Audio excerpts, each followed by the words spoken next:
করেছেন, বিশেষ করে এই কক্সবাজার জেলায় উকিয়া সহ যারা ঐতিহাসিক ভূমিকা পালন করেছেন, আমি এই কর্মী সম্মেলনের মাধ্যমে তাদেরকে বিরোচিত অভিনন্দন জানাই।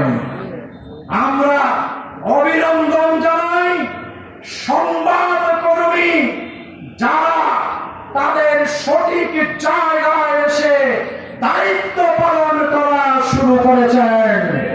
আমরা অভিনন্দন জানাই কোন পিকআপ ছাড়া, মোটরসাইকেল ছাড়া, কোন ইকুইপমেন্ট ছাড়া আজকে থানায় যেই সকল আইন শৃঙ্খলা বাহিনী দায়িত্ব পালন করছেন, আমরা আপনাদের প্রতিও কৃতজ্ঞতা জানাই। আমরা আপনাদের সকলকে সহযোগিতার মাধ্যমে বাংলাদেশের ছাত্র জনতাকে ঐক্যবদ্ধ করে আমরা নতুন বাংলাদেশ গড়ব ইনশাআল্লাহ।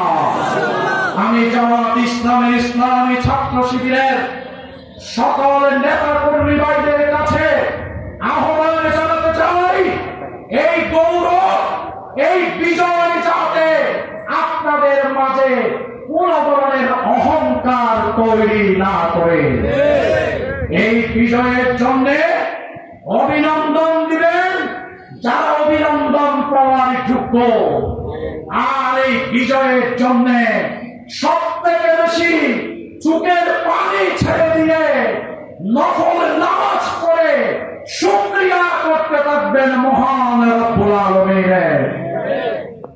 বিজয় যাতে আমাদেরকে অহংকারী না করে, বিজয় যাতে আমাদেরকে বিনয়ী করে আরো বড় দায়িত্ব পালনের জন্য তৈরি করে। প্রিয় ভাইরা আমার, এই দিকে দৃষ্টি আকর্ষণ করে যারা আজকের এই কর্মী সম্মেলনকে সার্থক করলেন, সফল করলেন, সকলকে আমি কেন্দ্রীয় সংগঠনের পক্ষ থেকে আমার ব্যক্তিগত তরফ থেকে আন্তরিক মুবারকবাদ, শুভেচ্ছা জানিয়ে আপনাদের দোয়া চেয়ে আমি এখানে আমার বক্তব্য শেষ করছি।